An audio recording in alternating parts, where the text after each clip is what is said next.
Muchas gracias a todos por su participación y por su presencia en este tema tan apasionante para nosotros desde que llevamos el protocolo de ERAS a otras expectativas. Y bueno, la extubación temprana, como ya lo han mencionado, es un eslabón más de todos estos pasos en un protocolo que inicia preoperatorio con las medidas que ya han mencionado, en el intraoperatorio con un manejo anestésico sistematizado y con un trabajo en equipo que se va a ver mucho más efectivo y optimizado en el posoperatorio, como la guía clínica que mostró el doctor Palacios lo ha recalcado. Y es importante, y creo que hubo una pregunta del público al respecto, las definiciones de los tiempos al determinar cuándo se llama extubación temprana o si incluye la extubación que se hace en terapia intensiva o solo la de quirófano. Y pues va a haber un término que muchos estudios lo señalan, tal vez antes del lineamiento de esta guía publicada el 2021, que es la extubación en quirófano, solo va a ser aquella al terminar la cirugía. Y ya con esa guía clínica podemos incluir a todas las extubaciones realizadas, incluso en el área de terapia intensiva, dentro de las 6 primeras horas. Esta definición históricamente ha sido modificada. Si ustedes hacen un análisis histórico de los estudios de extubación, han habido algunos que consideran extubación temprana incluso las primeras 24 horas después de cirugía cardíaca, pero ya después del lineamiento explicado al inicio del 2021, ya solo se considera como extubación temprana las de las primeras 6 horas.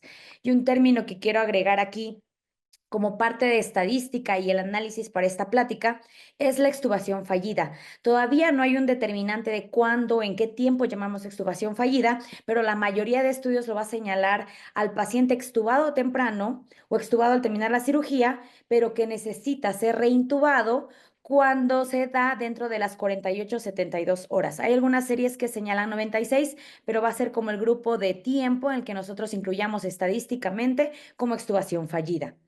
Entonces, esta guía clínica del 2021 va a agrupar muchos estudios de extubación temprana con un gran análisis estadístico y señala los beneficios de la extubación temprana. Esto tal vez va a ser muy repetitivo para nosotros. Ya sabemos que un paciente extubado va a tener menos complicaciones relacionadas al tubo endotraqueal, como las infecciones, necesidad de sedación y analgesia en terapia intensiva.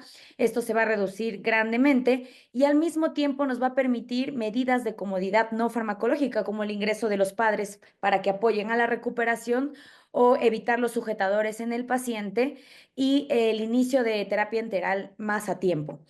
La estancia de terapia intensiva y disminuir costos como parte operativa en un equipo multidisciplinario o en algún tipo de unidad también va a ser parte de los beneficios. Ellos, haciendo el análisis estadístico en esa guía clínica de la que nosotros estamos presentando, tienen un nivel de evidencia a estos beneficios con una clase de recomendación tipo 1 que es fuerte. Entonces, como les comentaba, esto ha sido muy repetitivo, sabemos todos los beneficios de la extubación, pero me interesa que todos nuestros oyentes, que ya vi que hay muchos oyentes de muchos países que quieren incentivar este protocolo y extubar temprano a sus pacientes, decidan a cuál van a extubar.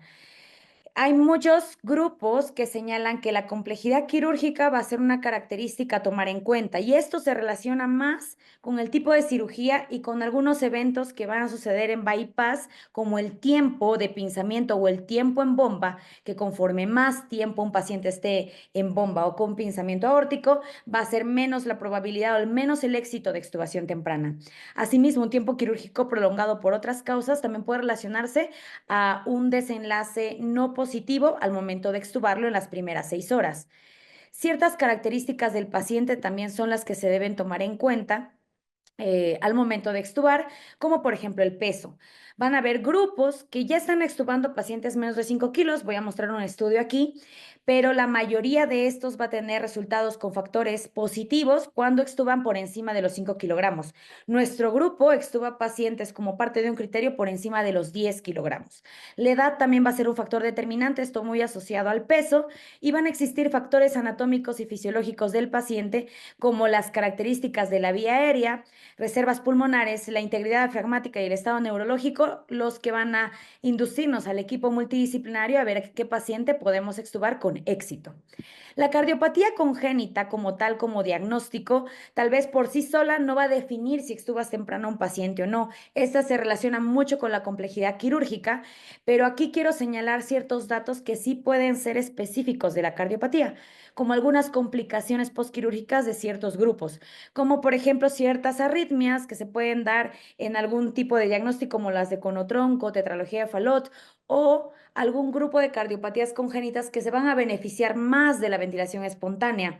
Estos son los pacientes univentriculares cuando tienen su reparación quirúrgica en etapa 2 y 3, a los cuales nosotros tratamos de extubarlos al más del 90% de los pacientes. Y algunas condiciones preoperatorias en muchos de estos estudios van a tener mayor riesgo de falla a la extubación o finalmente no los extuban como un criterio. Aquellos que tienen función cardíaca no adecuada o muy baja, pacientes que han entrado a procedimiento por una urgencia con datos de infección o algunos que han tenido ventilación mecánica previa. Entonces van a ser estos criterios que nos van a orientar a nosotros a qué paciente extubamos y a cuál no extubamos. Y para esto quiero compartirles este estudio, estos resultados que es de nuestro grupo, que fueron publicados el 2021, reúne pacientes analizados hasta el 2018, que tal vez la llave de este estudio, el key de este estudio fue que fue hecho en altura, para nosotros fue por encima de los 2.600 metros sobre el nivel del mar. Quiero que vean nuestros datos, que creo que también fue pregunta, aparte de la pregunta del público, en el que nosotros extubamos temprano al gran porcentaje de pacientes. Este análisis se hizo con extubaciones de hasta 24 horas, como ustedes pueden analizar aquí. Más del 80% de pacientes fueron extubados dentro de las primeras 24 horas. Si nosotros somos estrictos y analizamos los pacientes extubados en las primeras 6 horas, gran porcentaje podemos ver fueron extubados en quirófano. Y el resto de pacientes se completó en las primeras 6 horas. Quiero que noten cuáles son los diagnósticos que más extubamos nosotros. La CIB, CIA, también podemos encontrar aquí los univentriculares en etapa 2 y 3 y los que están señalados, resaltados en amarillo, va a responder la pregunta de cuáles no extubamos. Están los etapa 1 univentriculares como Blalock-Dowsing o doble salida de ventrículo derecho o el procedimiento de Norwood y también los switch arteriales. Y voy a dejar también a discusión la tetralogía de Fallot y la conexión anómala, que van a ser el grupo de pacientes que extubamos en el 50% de los valores. Los criterios que se usaron para este reporte están aquí citados, son 7 que usamos para esta casuística y se usó una plática que va a dar la doctora Marcela Barrera, que es anestesia multimodal, lo van a ver ustedes con ella más detalle, pero estos serían los criterios que nosotros usamos y los que vamos a recomendar como grupo. Aún no tenemos datos más actuales de esto. Esta publicación fue de 2021.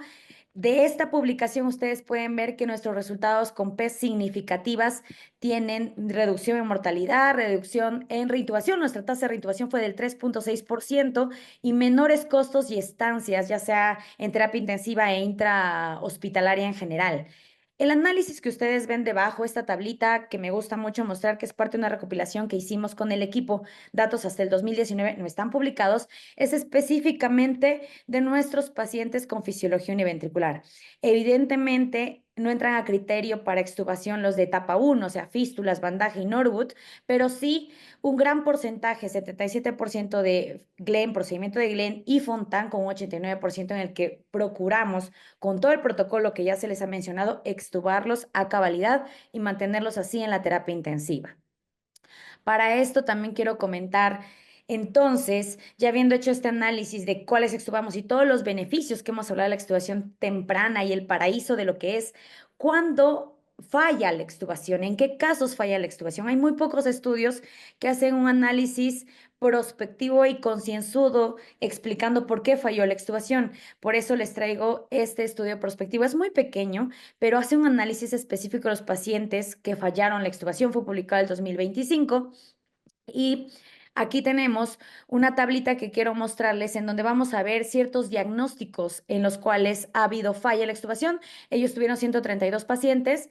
11 pacientes tuvo falla en la extubación. Aquí pueden ver ustedes ciertos diagnósticos que tuvieron falla en la extubación y para hacer un análisis específico, este grupo en el estudio no extuban temprano. Si ustedes ven la ventilación que tuvieron los pacientes posoperatoria fue de 27 horas, o sea, extubaron a los pacientes a las 27 horas, no fue extubación temprana, pero nos da a nosotros luces de qué diagnósticos nosotros no debemos extubar o va a haber un alto riesgo de reintubación, va a haber falla en ellos. Es un estudio que se hizo en solo neonatos y lactantes hasta 180 días, entonces son justo el grupo de pacientes pequeños y de bajo peso que van a tener este tipo de fallas.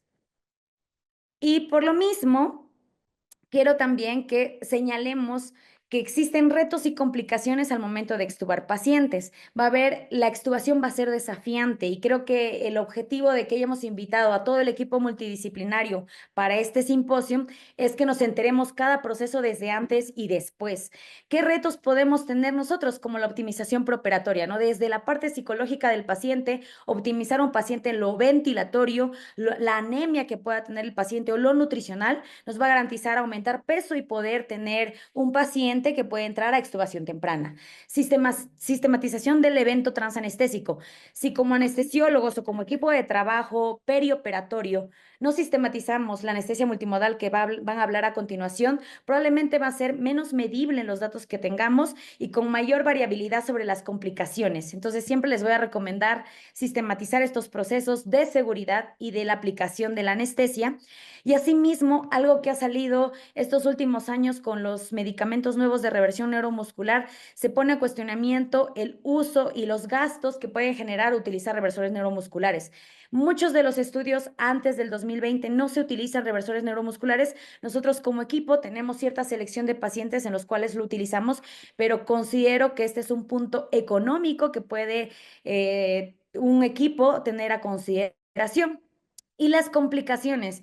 Las complicaciones tienen que resolverse finalmente como un equipo multidisciplinario capacitado en esto. Puedo yo como anestesiólogo tener todos los criterios y desear extubar a un paciente, pero si en la terapia intensiva no optimizamos el mantenimiento ventilatorio pulmonar del paciente para que se mantenga extubado y sea exitoso, no va a ser efectivo y no va a ser exitoso. Entonces creo que el equipo multidisciplinario tiene aquí un gran reto y aquí les muestro un estudio que va a dar ejemplo de esto. Es también un reporte de extubación en pacientes con switch, que creo que es un grupo de pacientes en el que es muy difícil extubarlos por el bajo peso, por el diagnóstico que operamos esto muy a tiempo, entonces son neonatos en su mayoría. Este es unos pacientes con transposición de grandes arterias con septum íntegro, hicieron una selección muy específica de pacientes. Es un estudio pequeño, les comentaba, porque fue un análisis de 10 y 10 que no extubaron y 10 que sí extubaron en quirófano, un grupo muy homogéneo de niños con transposición de grandes arterias, pero fue exitoso. Tuvieron 10 niños extubados, ninguno requirió reintubación. Hubo menor estancia hospitalaria, un día, o sea, es un grupo pequeño, tal vez esto no va a ser reproducible en muchos lugares todavía, es una gran área de oportunidad para nosotros en cuanto a la extubación, pero demuestra que un equipo sistematizado, con procesos adecuados, capacitado en ERAS, pues va a tener este éxito para pacientes en los que nosotros podríamos considerar aún de riesgo. Y bueno, ya para finalizar, las conclusiones de la extubación temprana, consideramos que es un eslabón de un programa que incluye preparación intraoperatoria y optimización postoperatoria, como lo hemos estado señalando. Va a ser viable y segura en un gran grupo de pacientes con cardiopatías congénitas, pero tenemos que seleccionarlos adecuadamente, siendo muy conscientes y realistas en dónde estamos ubicados como institución. Y los desafíos y la solución de complicaciones va a depender del equipo multidisciplinario que esté capacitado en este tema y trabajo en equipo y muy buena comunicación. Muchas gracias.